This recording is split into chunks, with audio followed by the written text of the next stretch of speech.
Blog Talk Radio.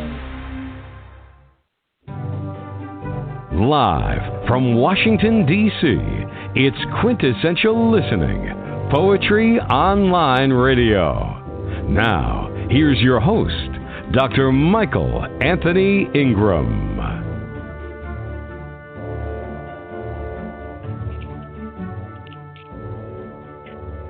Good evening. Good evening. This is Michael Anthony Ingram with Quintessential Listening Poetry Online Radio. Tonight, our very special guest is Francis Diclemente. He wrote their book, Dreaming of Lemon Tree Selected Poems, published in late 2019. I am so excited to have Francis with us tonight. Francis, are you there? I am. Thank you so much for having me, Michael. I Yes. really appreciate it. Oh, you're more than welcome. As again, I'm extremely excited. Well, let me ask you a question to begin this process.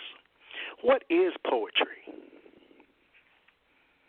I think poetry is just language shaped in a way that helps you to see the world in a different way, I guess. All right. Why do you think it's important? I think poetry is important is it gives meaning to the mundane, the everyday, and just for me, writing poetry helps me to pay attention to the world around me. Like when I'm looking at things and paying attention, whether it's nature or traffic or people, it somehow makes life seem more lived by just the act of paying attention. All right. What are some of the predominant themes in your work? So some of the themes are like family, self-esteem, masculinity, identity, faith, nature, the sense of time, and illness and death. Those are some of the themes. Some of the themes. Well, share a piece of your work now for us. Sure thing. I'll read one poem here, and this one is called Revelation. And this is an interesting one. I'll just tell a quick little story. It just all the words came to me, and it came to me in a moment like where I was finishing up a late night shift. I used to work at a news wire service overnight, and so it was just I pulled into my apartment parking lot, and the words just came. And I honestly don't know exactly what they mean, but I did a little bit of line editing, but they came to me like as a gift. So I don't know if it's a great poem, but I just like the way that it came to me. But anyways, it's called Revelation. A courtship of contempt, filled with swirling fury and churning angst, not halted by the hands of God.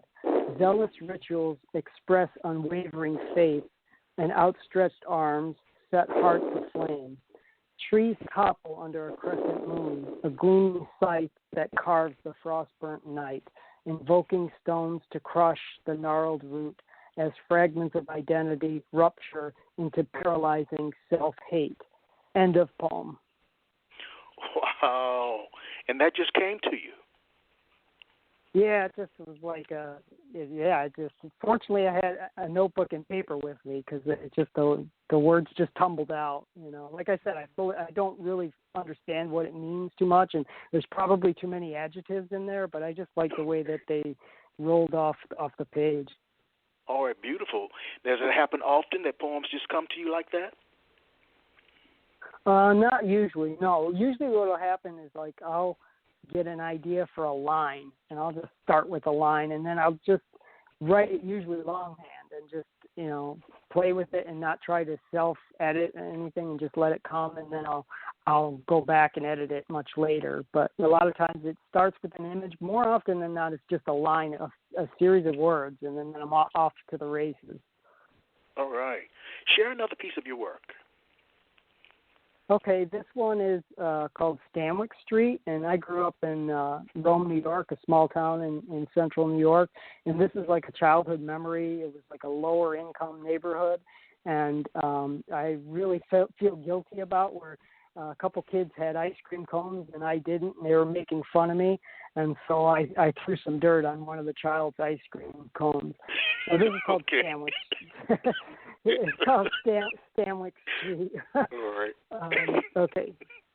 A vanilla ice cream cone covered with sprinkles of dirt, a handful tossed by small grimy hands across a chain-link fence, a blonde child's whine, flat, constant, and eerily melodic. The girl then turning away, screaming upstairs to her mother, sound asleep in the mid-August heat, the lime green curtains fluttering in the second-story window of the adjacent brick building, the child just standing there, scraping off the grit and licking the melting residue trickling down her forearm. End of poem. Oh, wow, I could see that. I could actually see that. Wow. Yeah. Like I said, I still feel guilty about it. That's funny. Where do you write your poems? Where do you go? They usually just, whenever they come to me, I always try to have a notebook with me. And that's any advice I'd have for any writer, doesn't matter what the genre, even if it's just a small little notebook and a pen, I always have it with you. I know people write with their phones, but I can't do it. I can't type with my fingers as quick as my mind is moving. So it's like if you see something, you got to write it down. So it could be anywhere. It could be in my car. It could be in the grocery store. But most of the time it's at home, either in my bedroom or in front of my computer. And like I said, I always do like first drafts longhand and then just edit on the computer afterwards. All right. All great writers have great writing influences. Who are some of yours, and what makes them great in your eyes? Okay, particularly with poetry, I would say Langston Hughes was a huge, huge influence for me because it opened up my eyes to see that poetry didn't have to be something, very rigid and didn't have to be academic. And, I don't have an MFA. And so, I just happened to be in a bookstore in Arizona where I used to live, and I found the selected poems of Langston Hughes, and it just, like I said, totally opened me up because here was somebody who was writing about everyday things and, racism and the experiences that he had, and there were a lot of short poems, and, they didn't have any, like, iambic pentameter or whatever rhyming things. They were just like raw, and I love that. And so that was a big influence on me. In the same token, Charles Bukowski, same way. Just that you could write about everyday things and can do it in an artful way. And Jack Kerouac, Thomas Wolfe, Ernest Hemingway, fiction. But those were the big influences. But definitely Langston Hughes and Bukowski for sure. All right. What I'd like to do is take a brief break, and we'll be right back. Okay, great.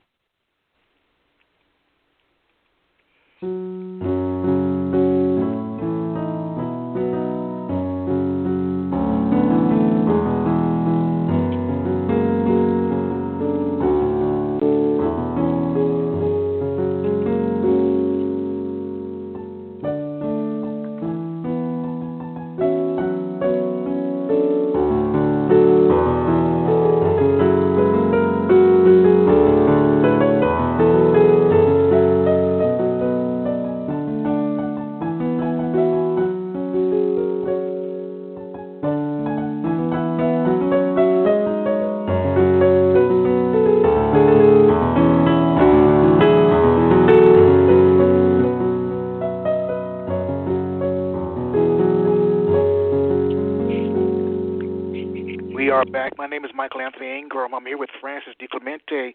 Francis, a question for you. Yes. All right. As you think about poetry and a poem, what are some of the most prevalent ingredients that go into this concoction that we call a poem? What are some of the ingredients that go into the poem? Well, obviously, imagery and language. I think it's sort of like the visual and verbal. It's like something at the sentence and the line level, just the way the combination of the words evoke images. I guess that's about the best I could say. And then it's got to be human at some level. Like I like narrative poems and stories about people, even if they're fictitious, but something with some depth as well. Okay. Share another piece of your work. Okay, this is called Dreaming of Lemon Trees. This is the title poem from the latest collection. It goes, I dream of words I strive to recapture when I awaken in the morning. I dream of stories with endings unknown, vibrant scenes imagined in my sleep, a Degas ballerina alone in her dressing room, a wagon train backlit on the horizon, a hummingbird dancing on the windowsill, and a lemon tree in the church courtyard in mid-afternoon. Wherever I go in my dreams, the air is balmy and sunlight abundant. Trees sway and the scent of evergreen finds its way to my nose. I dream because when this tired body hits the mattress, relaxes, then releases, and gives up its earthly weight, my eyes close and I sink to the deep recesses of my mind, setting the subconscious free. End of poem. Wow. I'd like to meditate on that particular one. Tell me more about the title of your book. Dreaming of Lemon Tree. I just really liked the I had the name of the poem first before the book, but then I was I was thinking about it and sort of the subconscious and just some of the imagery of it, and it just kind of makes me think of a quiet place, a placid place, where you could get lost. And so I don't know, I liked it a lot, and it had the book cover's got lemons on it, so it kind of had a good visual sense too.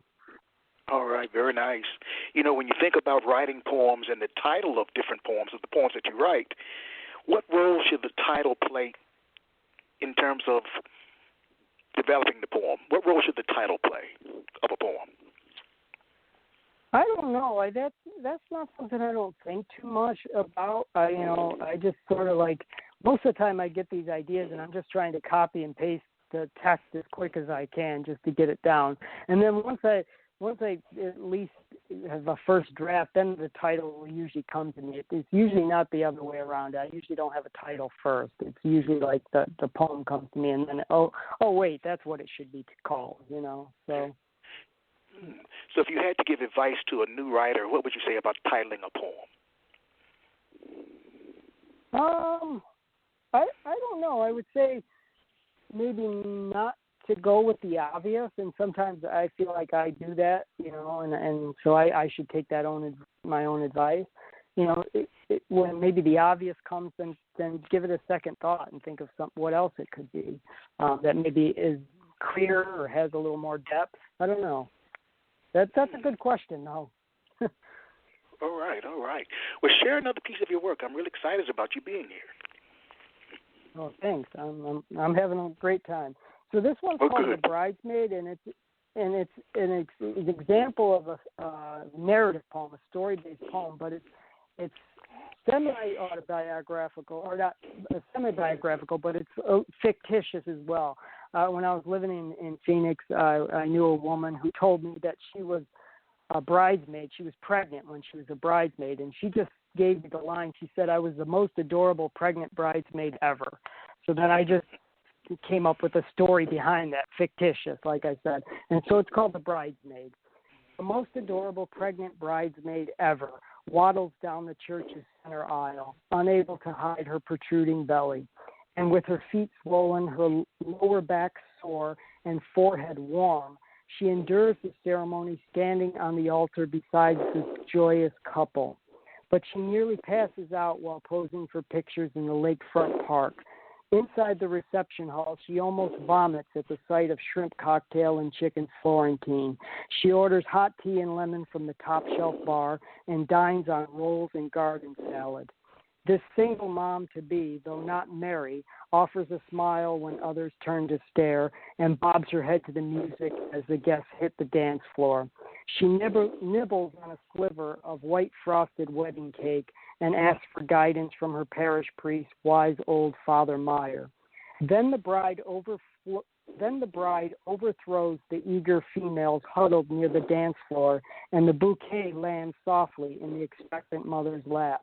Her face turns red as everyone looks at her, so she just grabs the bouquet and throws it back. End of poem. Wow. I can see that one too. You're an incredible writer, Francis. You are. When did you first start writing poems?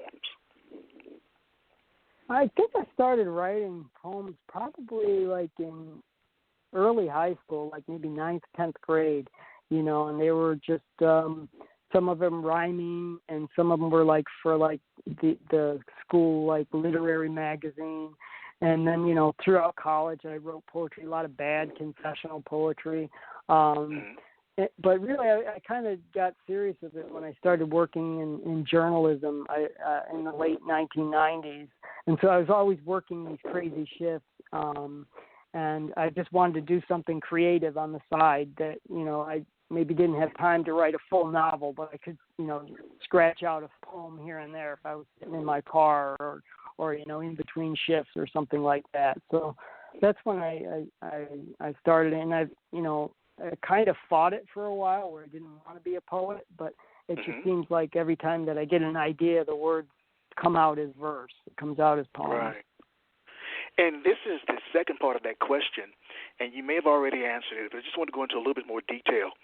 What made you feel the need to express yourself this way?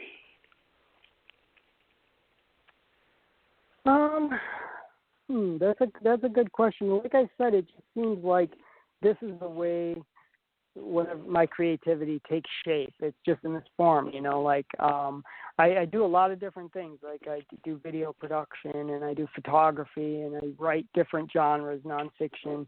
But poetry just seems maybe not the first love, but it just seems like that's the natural inclination whenever I write something, that it just comes out as verse.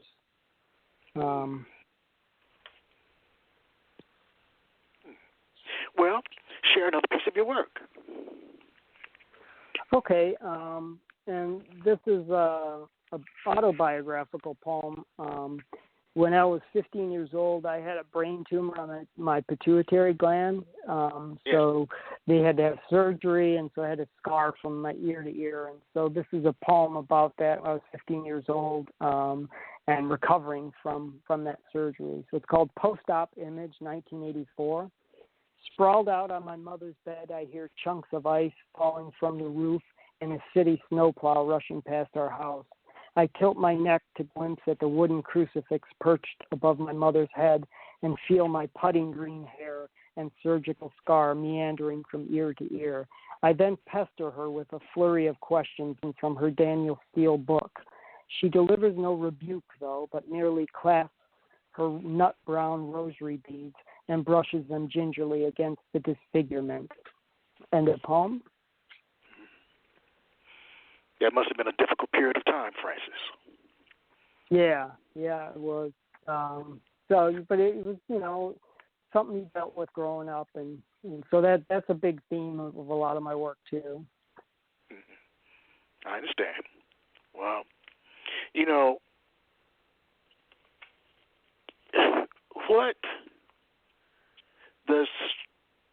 what is the measure of success as a poet? What do you think? A measure of success?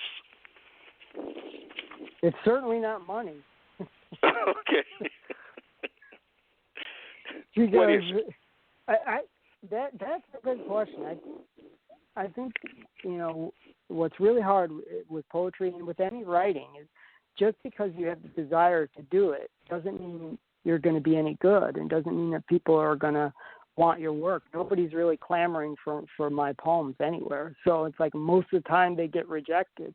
So I think that's really hard thing, and if you don't have thick skin, then it's tough. You just have to get used to getting rejected. I would say the success for a poem, completion of it. I mean, I think that's really successful. What's beautiful about poetry is, in the sense of the small form, is it's a completed work. It's done. When you write that last line and you're edited it, you're happy with it. It's not like a stage play where you need actors and a stage director to bring that to life. It's done. It's a complete work of art. So I guess to me that would be the success. All right, very nice. Has your idea of poetry in terms of what it is and what it can do changed since you began writing it? I don't know. I don't really think too much about that, about what it can do. I just kind of try to go with the flow of whatever that poem seems to be telling me that it wants to be. But I think poetry has great power. I think it has great power to, like I said, make people aware of life in a different way, to pay attention to whatever that is, to that person on the street, to that tree, to that bird, whatever the subject matter is, to open your eyes to something that maybe you didn't see before. And that's what I really love about, and what I try to do in a lot of my poetry, is just take the mundane and make it interesting, Well, let's take a brief break and we'll be right back. All right.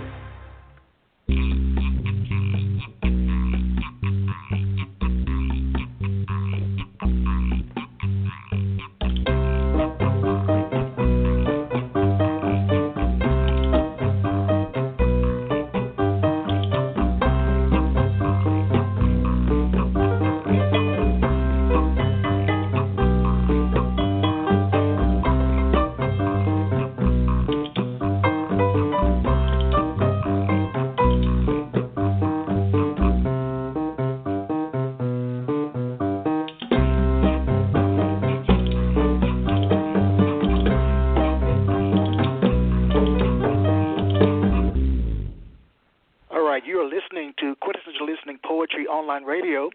My name is Michael Anthony Ingram. I'm here with Francis Diclemente. If you'd like to ask Francis a question, the call-in number is 646-787-1631. That's 646-787-1631. Francis, all poets have several words that come up over and over and over and over again in their work, words they just can't help but use. What are three of your most favorite words to use? Oh, three. Okay. When you started asking that question, I thought, okay, I can think of one is wonder, like, because I do a lot of philosophical poems, and a lot of times I'd say, I wonder if, I wonder about this, I wonder about that. So wonder would be one. Realize is another. Like, do you realize that blank, whatever. I'm trying to think of a third one. It would either be something to do with time or death. As I'm getting older now, it's like you face your mortality, and so that's always an interesting theme for me. All right. So wonder, and the second one again. Wonder, realize, and I'd say reconcile too. And reconcile. Okay. Wonder, realize, and reconcile. They say that to see the world with complete honesty, one should look to comedians, artists, and poets. What do you think emerges naturally from your work? When you think about your body of work, what emerges? I think honesty of emotions. I hope truthful stories, even if they're fictitious, that they connect with people because they express something that's universally human. So I think that, and powerful visual imagery. I hope that's what it conveys. All right. Well, share another poem. Okay. So like I said, I do a lot of story poems, but I also do some philosophical poems or observational poems. And this is one. It's called Clock on the Wall. Time is an entity unconcerned with our hopes and aspirations. It marches on unimpeded, multiplying seconds to minutes and making centuries. It is unswayed by emotions and unaffected by our wishes and ambitions. It is heartless in its swiftness, a thief and a robber, and life's only true survivor. It is unmerciful in its lack of discretion and unstoppable in its one-way direction. It does not yield, it never ends, and it does not ask us our permission. And yet, we still ask it for more. Wow.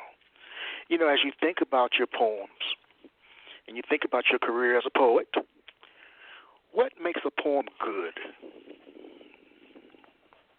Oh, wow, that's really hard. I know it's very subjective. I said, I think it's very subjective. Yeah, it is. what makes it good? I guess honesty, language, imagery. For me personally, I like poems that are, and what I try to write is more accessible, so that you don't have to have a PhD to understand it. And I try to like just connect with people. You know, some of the best poems are just the simplest, simple, truthful, honest language. I guess that would be it. Very nice, very nice. What advice would you give an aspiring poet about being a poet? I would say, one thing I would say is don't be afraid. Don't be afraid to be creative. Don't be afraid to try to take risks.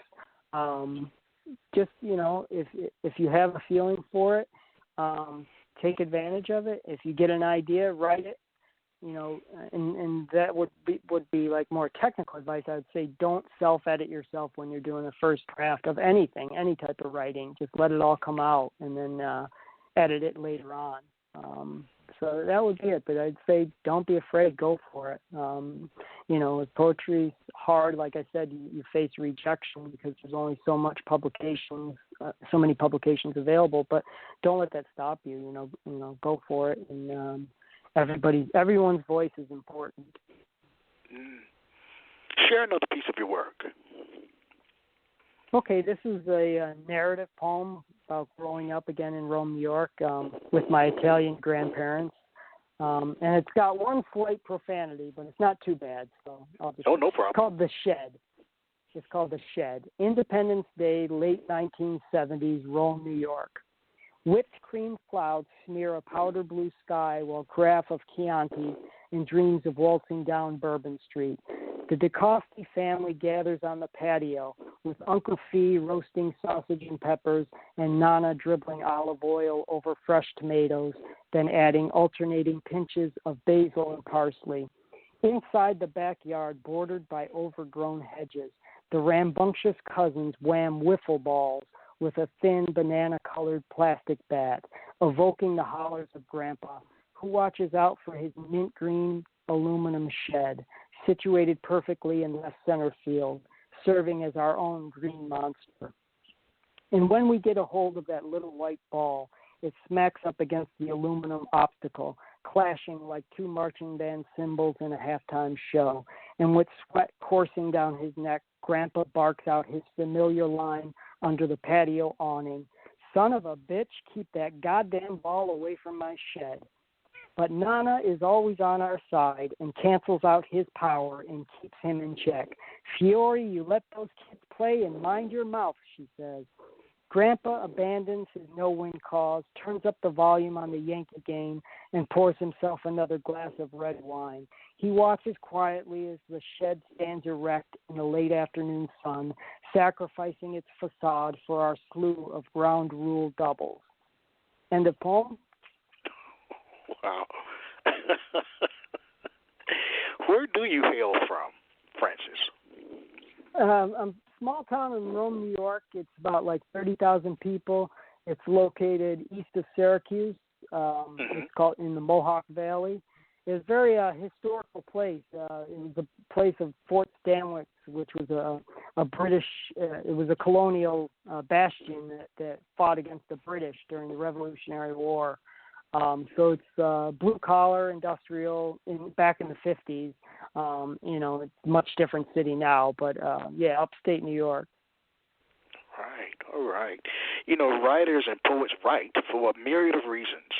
Some write primarily to speak a message to their audience. Others write because to stay silent is not an option. Why do you write?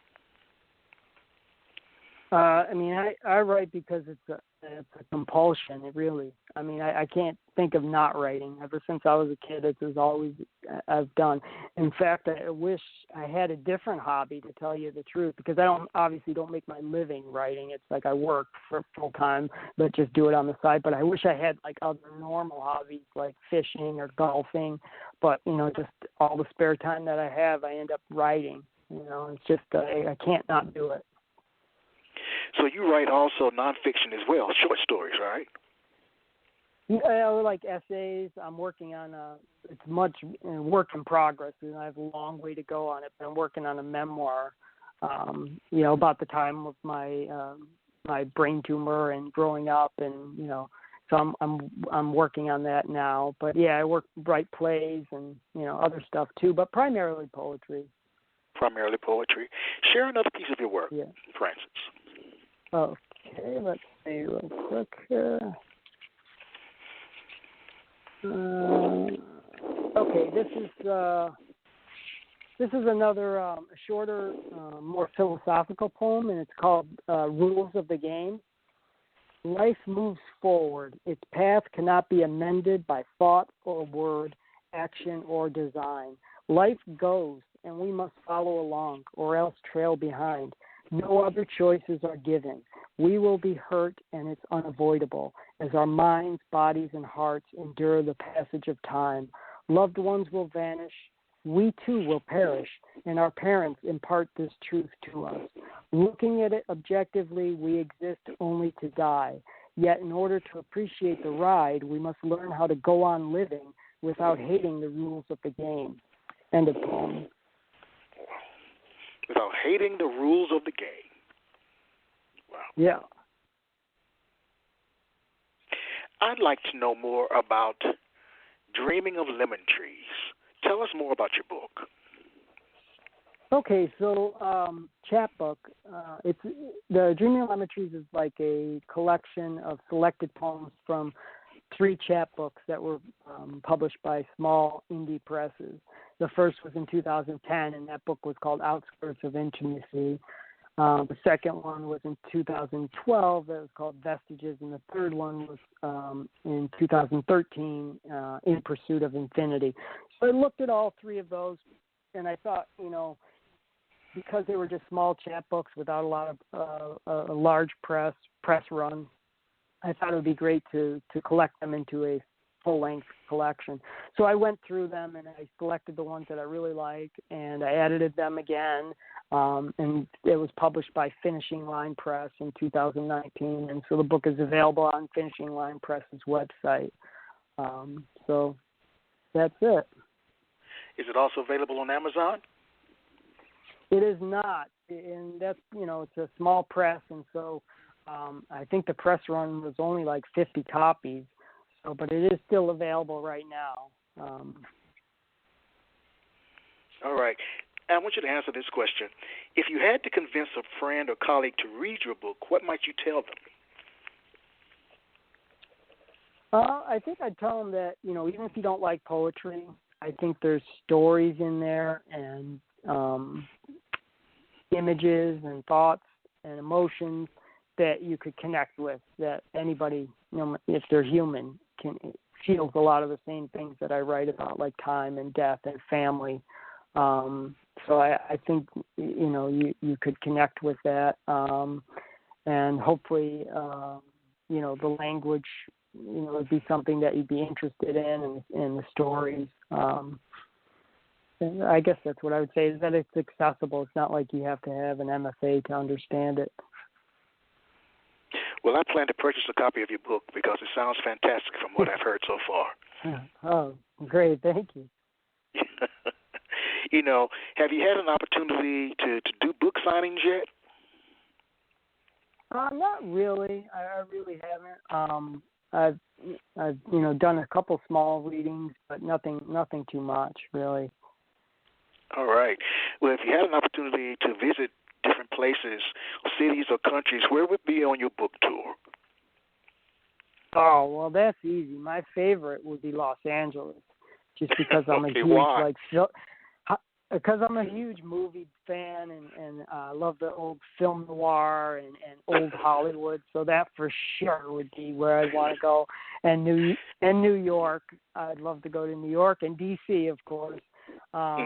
But other places like good book cities like Portland and Denver, Phoenix, because I used to live there. Well, that's hard. I don't know. Maybe you can bankroll the book tour for me, and I can hit a bunch of cities. That is true. I am quite known in the poetry community.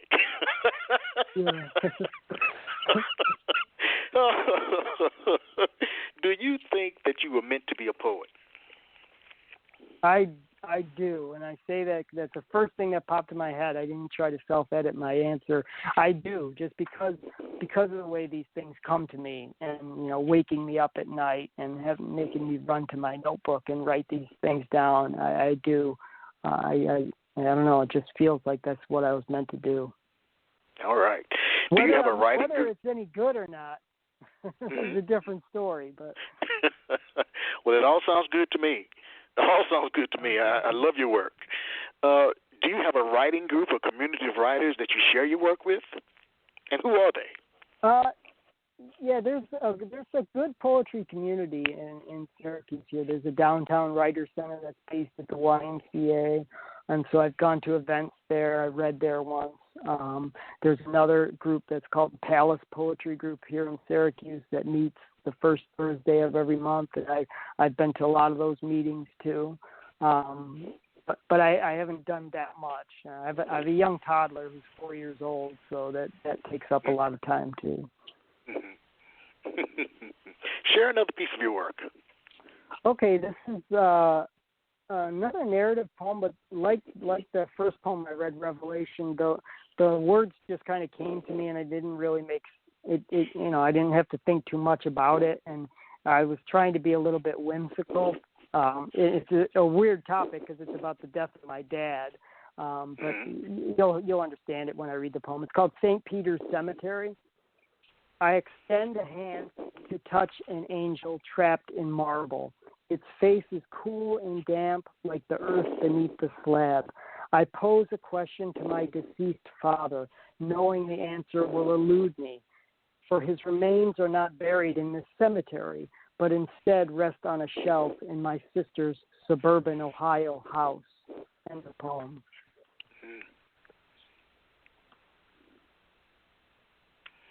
Is it possible to name 3 poems that you're most proud of writing? Ones that you personally cannot forget? Is that possible?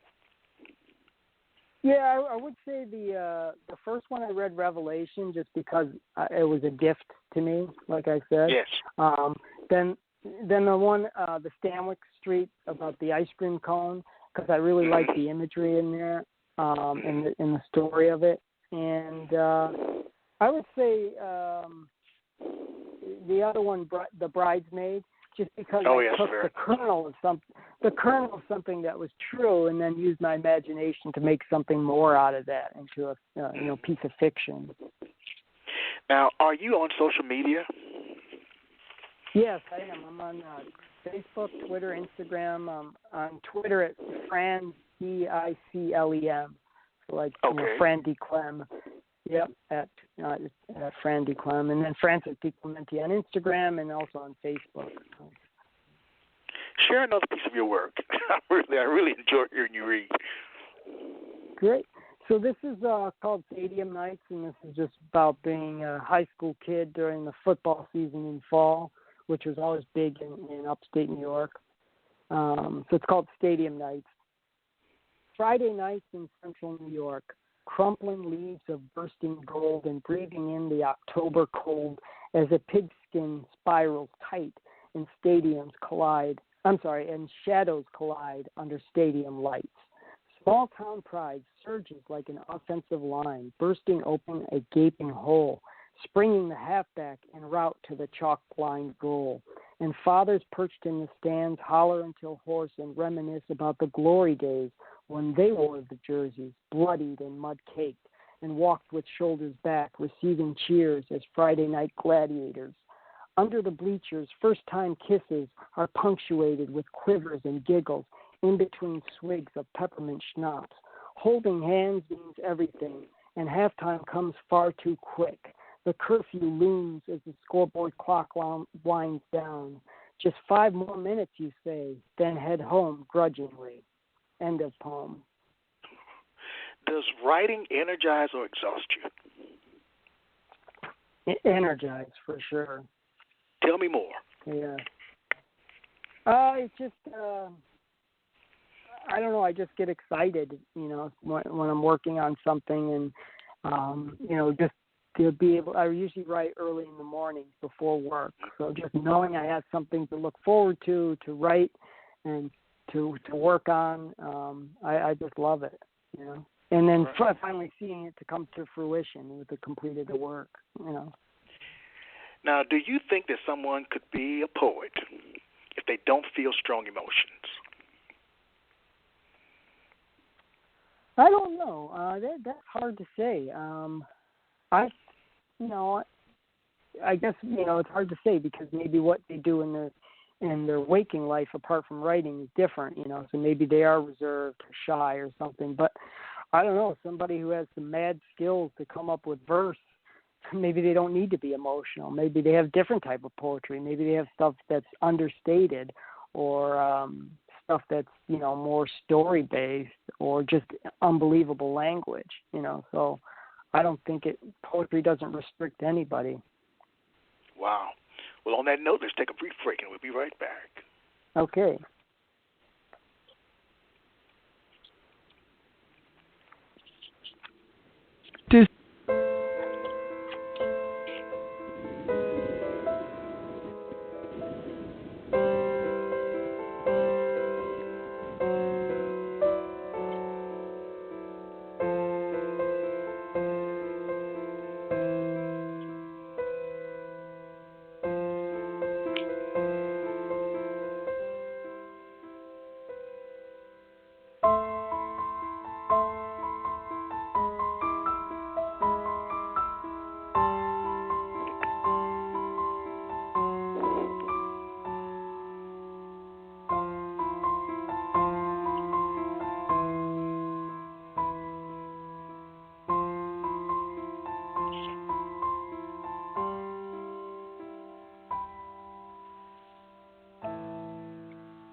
All right. I'm Michael Anthony Ingram again. I'm here with Francis Diclemente. His new book is Dreaming of Lemon Trees, Selected Poems. Francis, give us another one of your works. Okay, this one is called Lingering Teen, and it's about the time after my brain surgery and how I went to college and how I looked a lot younger than other kids. So it's called Lingering Teen. An image sliding out of step of a vision distorted by time untouched, an unalterable frame of reference, unbridled youth imprisoned in the earth, a ruddy laminated exterior left intact of a man not yet consummated, an eternal virgin in Oshkosh overalls and powder bouquets. A tumor smothered the pituitary gland, stifling the juices essential for maturation, delaying the growth process and disrupting the endocrine system. The baby face and childish veneer kept the man incognito, enslaved by terminal adolescence, 27 remaining stuck at 15. End of poem. Speaking of the word incognito, did you ever consider writing under a pseudonym? Your work is extremely raw. Did you ever consider writing under a pseudonym? No, I don't think so. I don't. I wouldn't even know what to do. And it's like, I guess, even if it's hard stuff that you're sharing, it's still you. And so you have to, if you're going to write it, I think you should present it, honestly as yourself, good or bad. If the work is good or if it's bad, you just got to stand on your own and put it out there. Wow. What do you think is the most difficult part of the artistic process? I think that, it depends on genre. Like I'm working on a memoir now, and what I'm finding hard is structure. Story structure. How do you structure the book in a way that delivers something meaningful?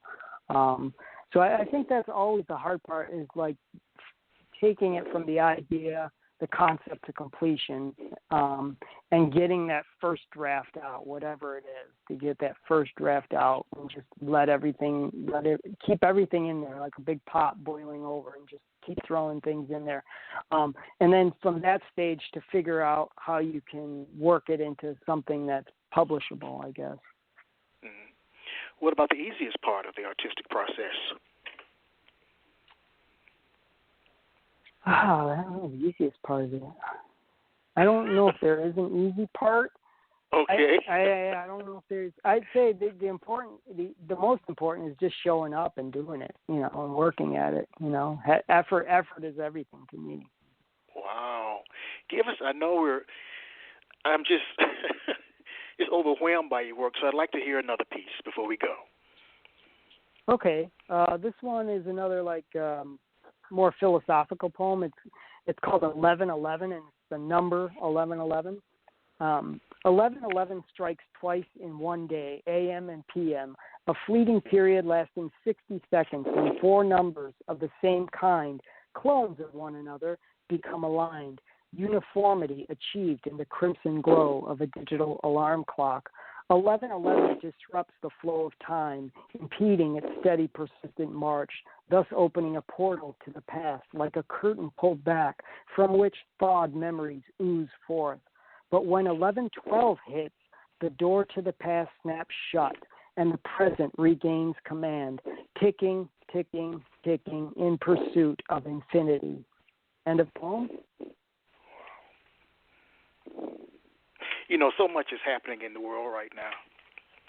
Pandemic, protests, you name it. What should be the role of a poet in modern day society?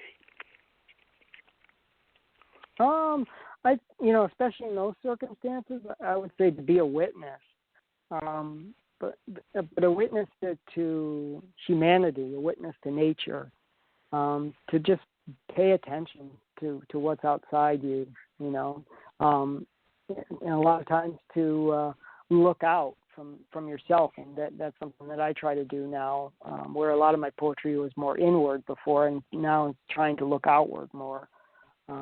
So I think that's it. And just be honest. Oh, just be honest. The word honest has come up a number of times tonight. That's an important concept for you, honesty. Mm-hmm. Yeah, I think so. As you think about your readers, what advice would you give them? For the readers? Yes. I don't know. I guess just be open, open to what you're reading, and see if you can find something in there that's worthy worthy of your time. I hope it's worthy of your time. Very nice, very nice. When people hear your work, I'm sure they usually want more. What's next for you? You talked about your memoir. What else is next for you as a poet or as an author? Yeah, okay. So I've got a few different things. Like I'm working on a memoir. I have another full-length collection of poems, that narrative poems and observational poems that I'm looking to get published. So I'm sending that out to publishers, and again, getting rejected all the time. I may end up self-publishing that. I have another weird sort of project that I don't know if you technically call it poetry, but it's a mix of vocabulary, poetry, and conceptual art.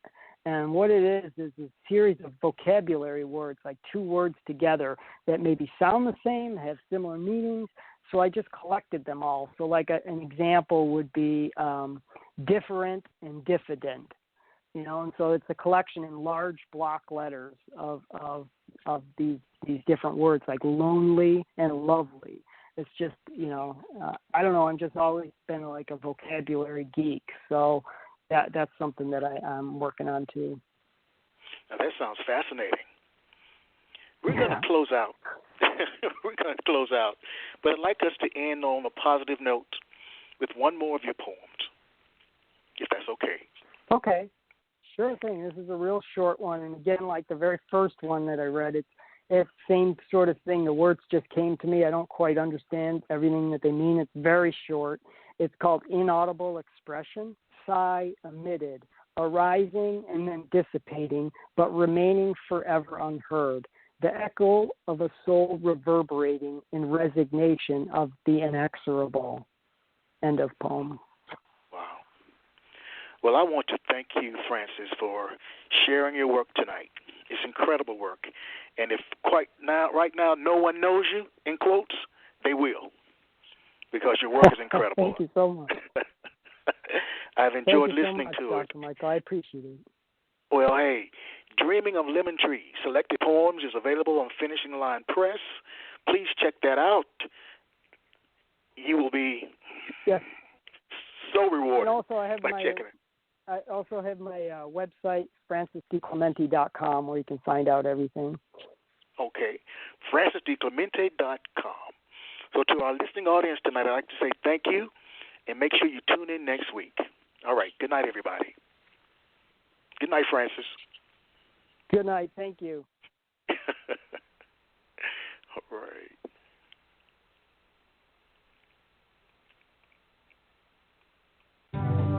You have just listened to the Quintessential Listening Poetry Online Radio Podcast with your host, Dr. Michael Anthony Ingram. Subscribe to our podcast on iTunes, Spotify, or Stitcher. And make sure to catch our next episode.